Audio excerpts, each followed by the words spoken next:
Hello everyone, welcome back to the channel. Today I'm going to show you how to fix the account restricted issue on Apple Pay in 2025 step by step. Let's jump right in.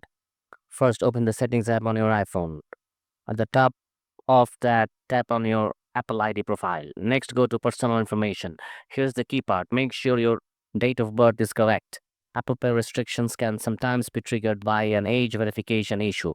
Once that's updated, go back and open the wallet app. Tap the plus icon, then select previous card. Now re-enter the details of the card you want to add. If an account is still restricted, don't worry. Here's what to do next. Open the Safari browser and search for Contact Apple Support. Tap the first name that appears. In the top right, tap Get Support. Now select iPhone, then choose your prime iPhone model.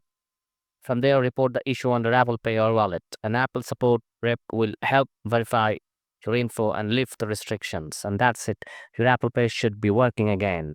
If this guide helped you out, make sure to like, subscribe, and stay tuned for more quick tech fixes. Thanks for watching.